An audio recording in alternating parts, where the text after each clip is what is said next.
Many on the left are having a hard time getting over the end of the Obama administration.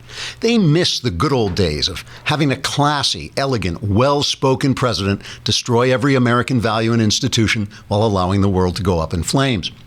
In token of their sadness at Obama's parting, the Harvard Review has gathered together 200 poets to write a renga for Barack Obama. A renga is a form of poetic tribute which features two stanzas. The first stanza is a haiku, which of course is an ancient form of short but extremely annoying poetry in the tradition of the people who brought you Pearl Harbor. The haiku is followed by a wacky, which is a couplet named after the editors of the Harvard Review. The Review's introduction to this poetry collection in tribute to Obama reads, quote, and yes, this is a real quote, "We are embarking on a literary project of historic proportions, one that expresses the profound sense of gratitude we have for a modern political leader who is measured, thoughtful, humane, and literary-minded," unquote. Here are a few samples of the poetry, and I swear I am not making these up. What big ears you have, Mr. President, and heart big as big can be, big as the pyramid and sphinx in the drifting sands of time. Here's another one. Old school, so cool, you, solitary writer dreams, midnight floating world. Sing Al Green to me, baby.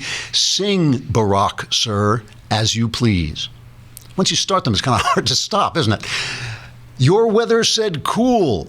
Cigarettes, oratory. Who dubbed them mom jeans? The moon doesn't care, I know. Your light glows from the inside. Okay, I guess it was hard to get any poets with, talent to participate in an exercise like this. So I thought, as a public service, the Andrew Klavan Show would contribute our own rengas of haiku wacky or wacky haiku or just wacky wacky, as the poetical case may be. Here's one we made up, for instance. IRS scandal, not a smidge of corruption. Ha, ha, ha, ha, ha. Snow falls on an empty space where journalism once was. Brings a tear to the eye, doesn't it? Here's another Klavan renga. Country unemployed, but I have tenure, Barack. I don't give a rat's. You were so cool, it's too bad about the incompetence. And finally, never say Islam makes problem invisible. Holy crap, we're all dead. It's not in the New York Times, so it never existed. According to the Harvard Review, a new poem will be added to the renga every day for the first 100 days until there is not a single person left outside of academia who is not laughing hysterically. I'll close with one more poem. Trigger warning, I'm Andrew Klavan, and this is The Andrew Klavan Show. I feel hunky-dunky, life is tickety-boo. Birds are winging, also singing hunky-dunky-doo. Ship-shape, tipsy-topsy, the world is zippity-zing. It's a wonderful day, hurrah, hooray! It makes me want to sing. Oh, hurrah, hooray! Oh, hooray, hurrah! All right, you can't make this stuff up, I swear. It's our 300th show. This is our 300th show. We never thought, hey! Now, if you're looking at that picture as me, as that is actually what I look like with my shirt off, and the reason is because of Beachbody on demand. If you want to keep in shape, and actually, this is serious. I work out more than the next three guys at this office put together, and they are like half my age. It's so true, and maybe that's part of the reason why. But it is so important to stay in shape, and we're all doing. We're all busy. We're all traveling around. So Beachbody on Demand is this new service. It's just come out and it's already got like 1 million followers. It's a total solution for health, fitness, and weight loss. What you get, if you're a member, you get convenient access to over $6,000 worth of the most effective fitness and nutrition programs ever created from world-class super trainers. These are famous brands like P90X. I've been trying that. That P90X. Have you ever done this? You're doing P90X? Yeah.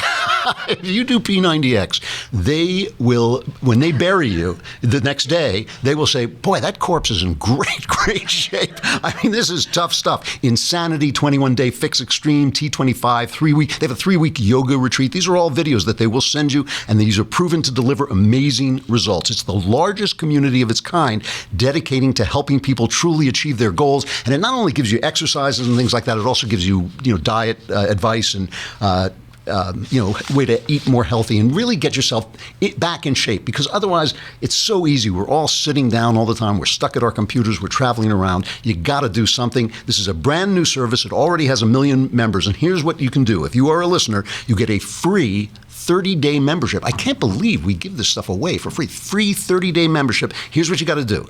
You dial 303030 and text them Andrew. Okay, ANDREW, 303030, and text Andrew, and you will get a full 30 days of access to this entire platform for free. It's an amazing service. Get back in shape. Beachbody on demand. All right, we have Michael Duran. I just love that.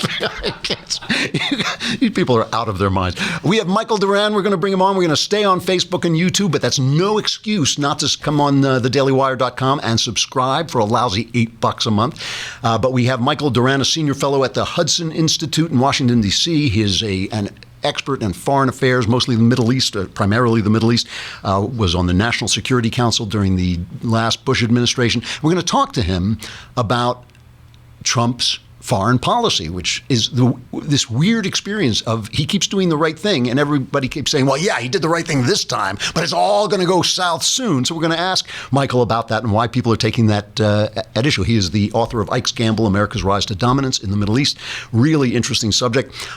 But first, we started out this week. I have to read, I almost never do this, but I've got to read a column by David Brooks. Okay, David Brooks is like the king of Knucklehead Row, which is what I call the op-ed page of the New York Times, which you may remember used to be a newspaper. And he wrote a column today. We started out talking about, I just got back from England. I was talking to my friends, and I was talking about how they have this reaction to Donald Trump, which is not based on policy. They're British. Why should they care what his policies are? But it's a reaction to class, the fact that he is not, like Obama was, a classy guy. Obama was a classy guy. He was a total incompetent. He was a leftist. He was an ideologue. He was corrupt, but classy. He really was, So David Brooks writes this column today in the New York Times, a former newspaper, called The Crisis of Western Civ. And he talks about how we used to have a narrative of what Western civilization was. Let me read it to you. The Western Civ narrative came with certain values about the importance of reasoned discourse, the importance of property rights, the need for a public square that was religiously informed but not theocratically dominated. It set a standard for what great statesmen looked like. It gave diverse people a sense of shared mission and a common vocabulary, set a framework within which political argument could happen, and most important, provided a set of common goals. So far, I agree. This is all true. Starting decades ago, many people, especially in the universities, lost faith in the Western civilization narrative. They stopped teaching it, and the great cultural transmission belt broke. Now many students, if they encounter it, are taught that Western civilization is a history of oppression. Also true. It's amazing what far-reaching effects this has had. It is as if a prevailing wind which powered all the ships at sea had suddenly ceased to blow. Now here's where we start to get a little bit dicey. It suddenly ceased to blow. This has been going on since 1968, right? So my math isn't great, but that's like 50 years, okay? But it suddenly ceased to blow, and now various scattered enemies of those Western values have emerged, and there is apparently nobody to defend them. The first consequence has been the rise of the illiberals, authoritarians who not only don't believe in the democratic values of the Western civilization narrative, but don't even pretend to believe in them as former dictators did. Over the past few years especially, we have entered the age of strongmen. We are leaving the age of Obama, Cameron, and Merkel, and entering the age of Putin, Erdogan, El-Sisi, Xi Jinping, Kim Jong-un. Guess what the next name is? Just guess. And Donald Trump.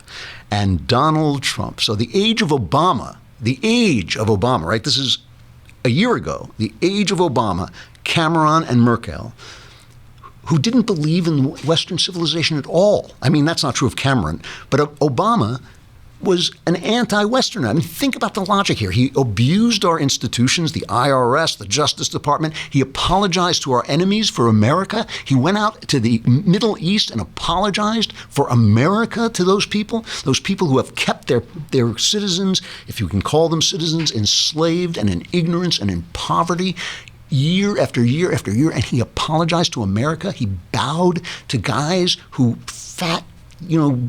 sheiks who sit on the heads and lives of their people, who treat women like second-class citizens, and he bowed to them. But he was the age of Western civilization, and now it's all gone wrong. And the thing is, just like with some of my friends, this is about class. Remember, David Brooks is the guy who looked at Barack Obama and admired the crease in his pants, right? He admired the crease in his pants, and he said, I looked at the crease in his pants, and I knew he was going to be president, and he was going to be a good president. I mean, I thought maybe his tailor should have been president if the crease in his pants was so great. Maybe the guy who pressed his pants should have been elected. But listen, let's just go back. I want to play two cuts of Brooks on PBS.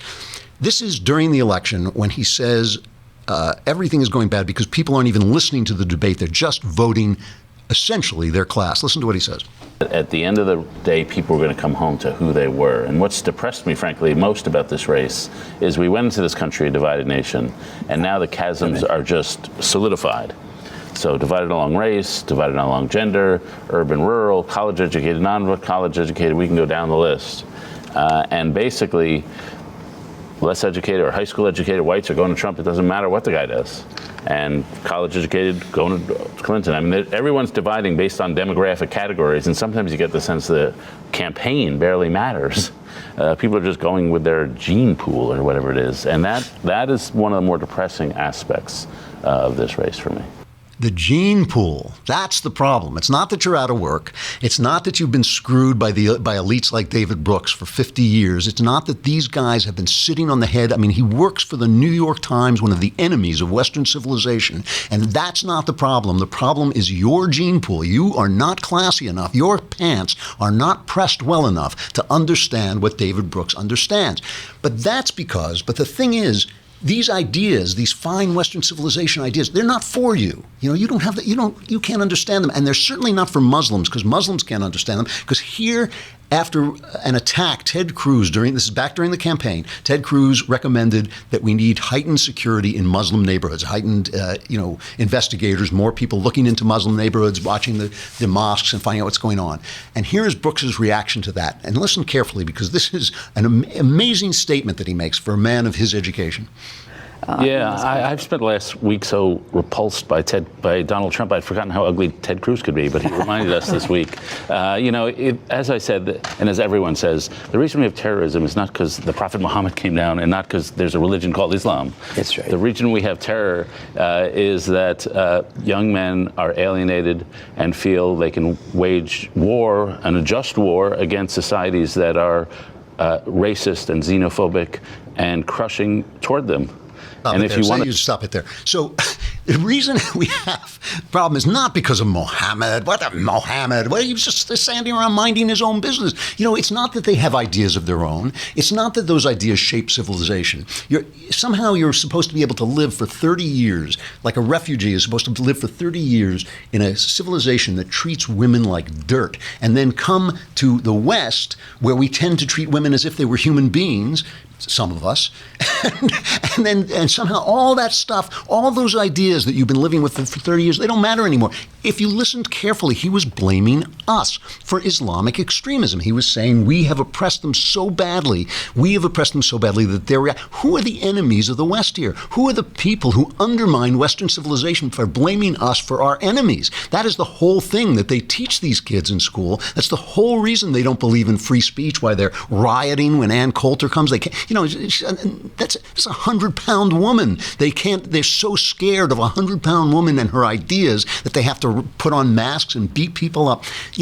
it's not, the thing is, it's not a matter of class. It's a matter of ideas. And these ideas, good ideas and bad ideas, they affect everyone, including David Brooks, whose ideas are completely ridiculous in this case. And we're going to just see a little bit more of that before we bring on Michael Duran. First, I have to pause just for a moment to discuss Stamps.com. Because if you're not doing Stamps.com, you are probably standing in line on the post office. If you are standing in line on the post office, you're probably bored.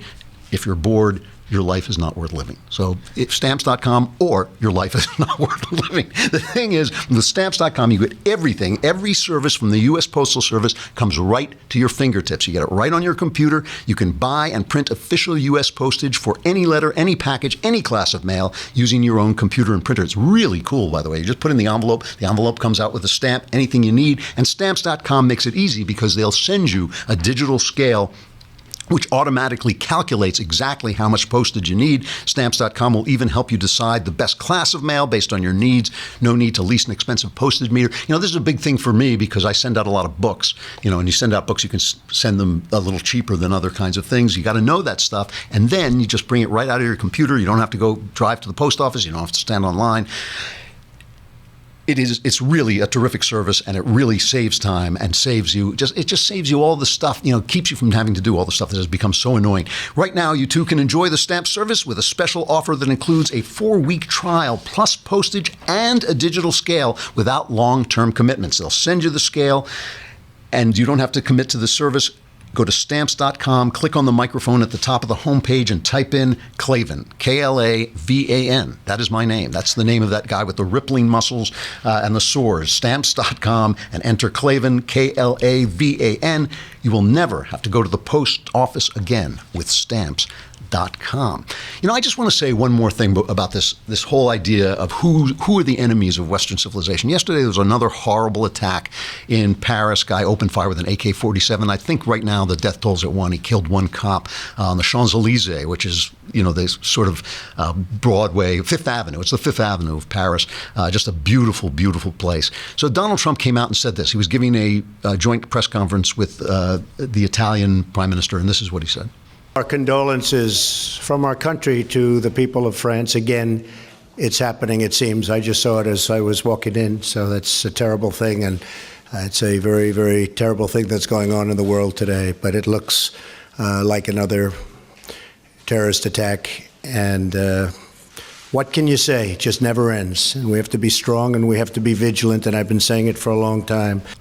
So a little simple, honest, plain speech from our president, and the media went nuts. How could he say it was a terrorist attack? He didn't know. He just saw it on TV. Why did he jump to conclusions? But let me remind you of what the media has been doing all this time. This is coming out of the New York Post. September 2009, the discovery of hanged census taker Bill Sparkman in rural Kentucky fueled media speculation that he'd been killed by anti-government Tea Partiers. February 2010, Joe Stack flew a small plane into an IRS building in Austin, Texas. The media immediately suggested that the anti-tax rhetoric of the Tea Party led to the attack. That same month, the professor at the University of Alabama, Amy Bishop, shot and killed 3 colleagues at a faculty meeting. The gun-loving Tea Party came under immediate suspicion, but Bishop was a lifelong Democrat and Obama donor. March 2010, John Patrick Bedell shot 2 Pentagon security officers at close range. The media went wild with speculation that a right-wing extremist had reached the end of his rope. May 2010, Bedell, by the way, turned out to be a registered Democrat and a 9/11 truther. May 2010, New York authorities disarmed a massive car bomb. You remember this? And Mayor Bloomberg immediately speculated that the bomber was someone upset about the president's new health care law. August 2010, amidst the debate over the Ground Zero Mosque, Michael Enright stabbed a Muslim cab driver in the neck, immediately dubbed an anti-Muslim stabbing. We've just seen this again and again. I can't remember the name of the gay guy who was crucified on the fence. Remember, they've written a play about it. Do you guys remember who that was? I can't remember. It's just become this kind of gay talking point. But it was turned out to be some kind of drug deal gone wrong. They just completely. What is it? Yeah, that's it.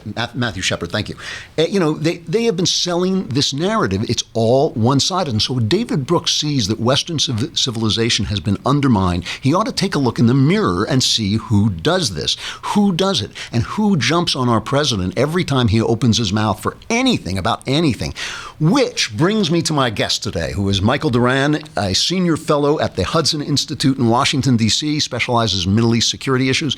He was in the administration of George W. Bush. He served in the White House as a senior director in the National Security Council. He is the author of Ike's Gamble, America's Rise to Dominance in the Middle East. And this is a fascinating subject. It's the Suez Crisis of 1956 and how it convinced Eisenhower that Israel, not Egypt, was the strongest American ally. So it really set the tone of our foreign policy until Obama, when basically Israel was stabbed in the back repeatedly. Ike's Gamble, America's Rise to Dominance in the Middle East by Michael Duran. Do we have Michael? Yep. Hey, yes. There you are. And look, I love that backdrop. Did you paint that on, or is that real? It's actually real. No, that's a Federal Triangle. What you can't see right over there is the old post office. It's Donald Trump's building. There it is. We're right across the street from Trump. He did a great job on that building. It was just sitting there empty for years, right? He did, yeah, he did. And relevant to what we're going to be talking about, when he won, me and my friends who had supported him, we had to kind of secretly go over to have drinks in Trump Tower.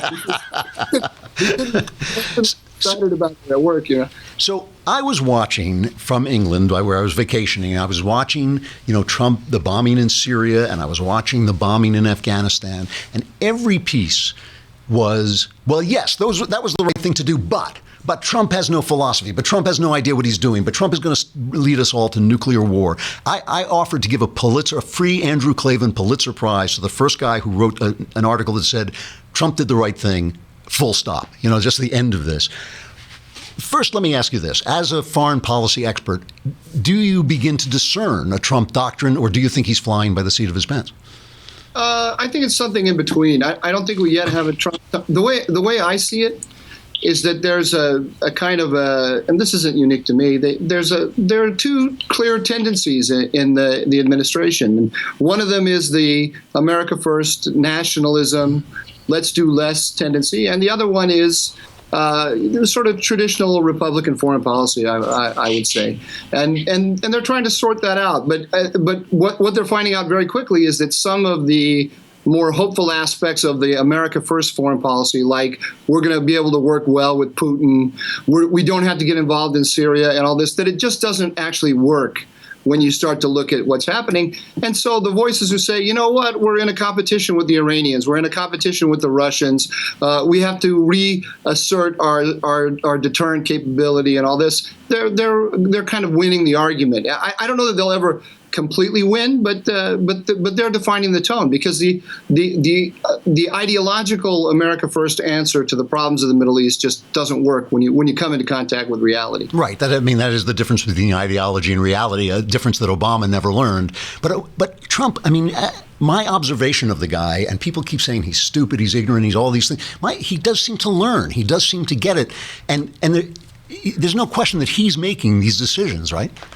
No question. And I mean, look, the thing that was most amazing to me about 70 years old, a guy who's set in his ways, this isn't foreign policy, but just his ability to think and innovate was the win in the election. And he had a completely unique understanding of the American electorate and how to get elected. Everyone told him he couldn't do it, and he did it. Let's start with that. In your David Brooks segment, you said he had his little history of what was wonderful about America, about Western civilization. I noticed that what was missing from that was the sovereignty of a democratic people. The voice of the people, which is what he doesn't like. He likes democracy in the abstract, but he doesn't like the demos, right? Right. Well, So I expect this from the New York Times. I expect they had a hilarious article that said, yes, he's doing the right thing, but there are risks, as if there was such a thing as a foreign policy without risks. But what about the right? The right is cutting him no slack. The idea that he might be making good decisions because he's making good decisions full stop just doesn't exist on the right. I mean, or at least on a certain segment of the never Trump right. Yeah, the intellectual right. I'm afraid that the intellectual right is they're invested in his failure psychologically. I mean, if you talk to people, they'll say, "Yeah, maybe it can get better. I'm trying to be hopeful," but it's always qualified. It's yeah, he did the right thing in Syria, but he did it for the wrong reason. My favorite one like that was when they said, the attack that he carried out against the Syrians was smaller than the one that Barack Obama didn't carry out. As if that means I missed that one. That's a great argument. Yeah. But Obama didn't do it, and Trump did, and and he did it quickly. Within he didn't deliberate for 6 months and then not do it. He did it very quickly, and that makes all the difference. But sorry, go ahead. Well, I just wanted to say also, I mean, one of the bizarre things that happened when I was away was the Russian collusion narrative all but disappeared. But so did the Obama spy narrative. Nobody's talking about either of those things. Yeah, the collusion narrative hasn't disappeared. It's still there. People are hanging on to it. They're still believing that Comey is going to come up with some prosecution that's going to blow it all wide. It's crazy what they think. And the thing is that if you go back to like say last August, the Never Trump letter that was in the New York Times, they predicted, these are the Republican intellectuals, and not just intellectuals, I mean very serious people who held very high level jobs in government. They said that Trump is going to be a uniquely reckless president if he's going to become president. But the other thing, when you were talking to these people here in Washington, and they're my friends actually, so I have to be careful, be a little bit delicate in what I say. At the time, they never believed that he would actually become president. Whoops, my light just went out here. Oh, well, you'll have to look at me in the shade. We can still see it, so we understand it's Washington, nothing works, right? So they never actually believed that he was gonna win. Mm-hmm. So this allowed them, I think, now this is, you have to engage in a little psychologizing here. It allowed them to play with house money psychologically. There was never going to be a situation where they were going to be denied a job or hurt in some way for having this very extremist or idealistic position. Namely that he is uniquely dangerous to the republic, which is what they said. Mm-hmm. And taking that position also put them, it was they indulged themselves morally. If he's uniquely dangerous, I mean, they're taking a real principled position. They're not, there's no calculation here. We're just trying to save the republic. So once you've said that, he's going to lose, and not just lose, it's going to be a disaster for the Republican Party. And he's uniquely reckless. And then what happens? He wins. He delivers a historic victory to the Republican Party. And so you have to decide, well, am I going to say, okay, I'm going to live with him, and that I got it all wrong, including my moral evaluation of him? Or am I going to continue with the moral evaluation? And that saves their view of themselves, if you see what I mean. So the first minute they say Trump is doing a good job, they lessen themselves in their own estimation, you're saying? Right. So some of them are trying, others are not. But the thing about the collusion, they also, of course, hate his the Russia policy that he expressed during the campaign. So they want the collusion to be true.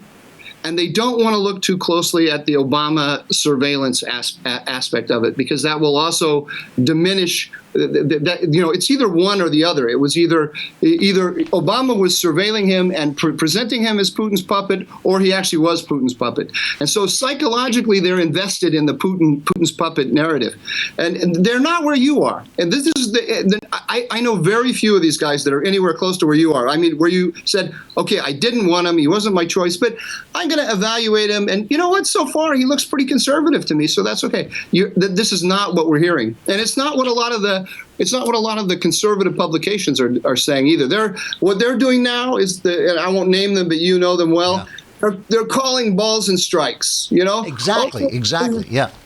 We're just neutral observers over here. And the problem with that is ultimately the midterm elections come along and the next presidential election comes along, and the alternative is going to be far worse than what we've got, and you haven't supported him. I mean, it seems to me that if he's walking in the general right direction, we can pat him on the back, and occasionally he's going to do something we don't like. That's fine with me. And I'll tell you what, if he makes a big mistake, they're going to be all over him, right? Yeah.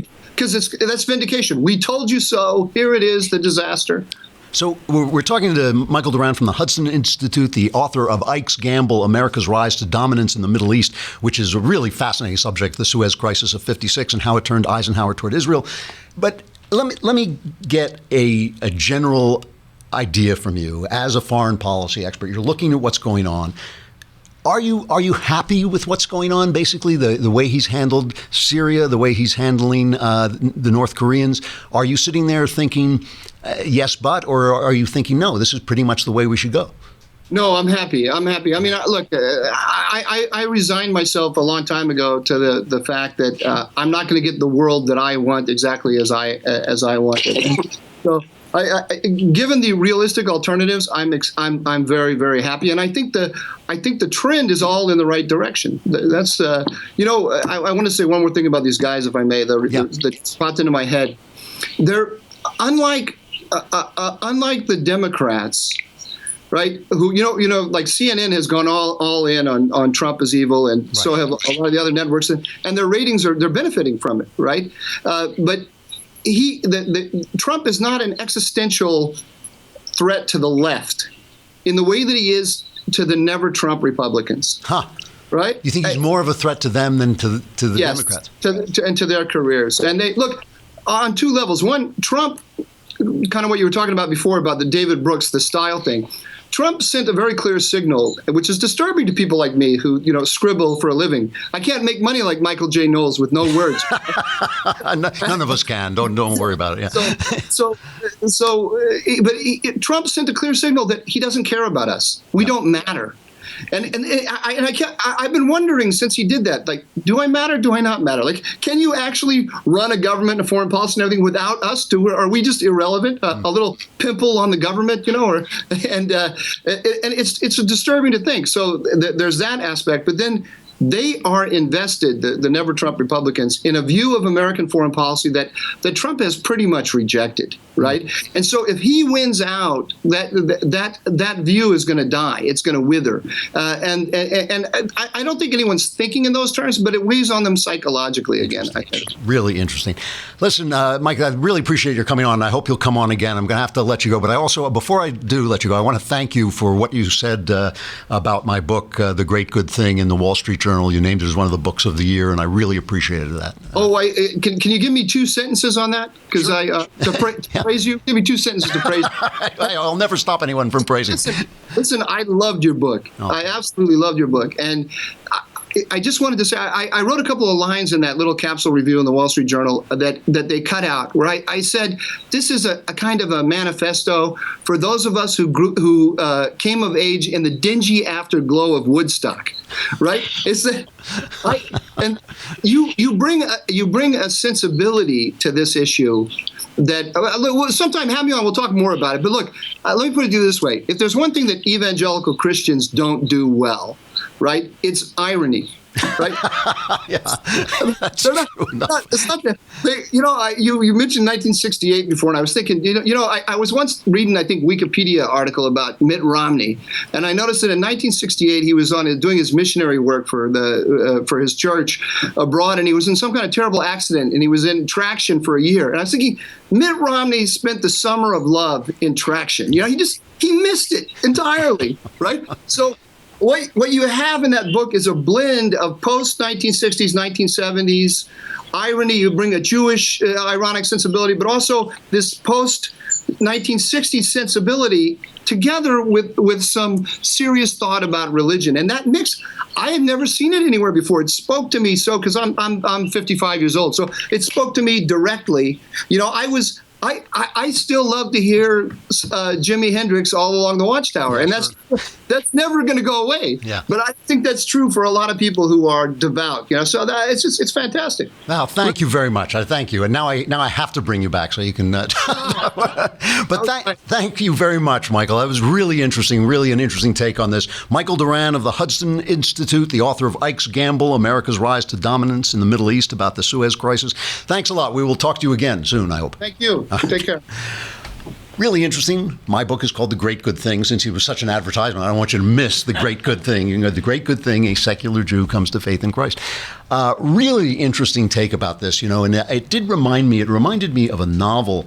I think it's called House of Leaves by a guy whose name I can't pronounce. It's a wonderful, wonderful ghost story, but very hard to read. So I can't recommend it to everybody because it's very dense. It's very intellectual. But basically, one or two incidents happen in this book, and the rest is just people talking about it. And I think that's my impression of the Donald Trump presidency. He does something, and then everybody has to talk about it for a million years and discuss. So I agree with Mike about this, that a lot of this is about how much smarter than Donald Trump they are. And maybe they're not. Maybe Trump is a lot smarter than we think he is. And I think he so far has shown himself to be a practically smart man, if nothing else.